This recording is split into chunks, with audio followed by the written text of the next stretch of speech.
The Gila cliff dwellings in New Mexico are impressive, but as National Parks traveler Mikah Meyer soon discovered, the cliff dwellings at Mesa Verde National Park in Colorado are on a whole new level. 10 times bigger than the ones I saw in the Gila Mountains. There are just so many ruins to look at and hike to and from and tour that it's a cliff dwelling site on steroids. The site was once home to the ancestral Pueblo people, who created entire villages within Mesa Verde about 1,500 years ago. Their culture spanned the present-day Four Corners region of the United States, which is where 4 states, Colorado, New Mexico, Arizona, and Utah, meet. Tucked under a sandstone overhang, Mesa Verde's balcony house offers an ambitious cliff-dwelling tour. Accompanied by park rangers, visitors have to climb a 10-meter-high ladder and squeeze through a tunnel to reach some of the main areas. But the reward is close-up views of the massive structures, including 40 rooms and 2 ancient kivas, circular structures that were typically used for religious and social gatherings. I think a lot of visitors, they come to this park and they first see the cliff dwellings and they think that's an impossible place to live. But as soon as you climb that ladder and you're inside the North Plaza, it all makes sense.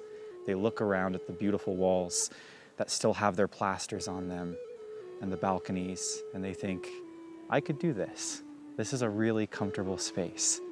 And since the dwellings are on the edge of a cliff, visitors get unprecedented views of the surrounding vista.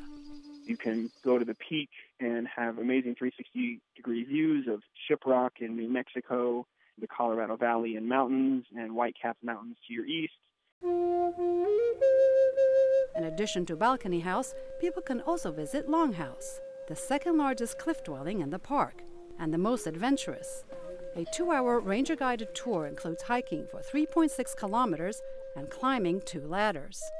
You can see some of these cupules. What do you guys think these are for? Catching water. Catching water, absolutely. Cliff Palace is the largest cliff dwelling in all of North America. With 150 rooms and 21 kivas, people say it looks more like a city. As visitors walk down the sandstone trail and climb up a 3-meter-long ladder, they're greeted with stunning sights of the ancient architecture.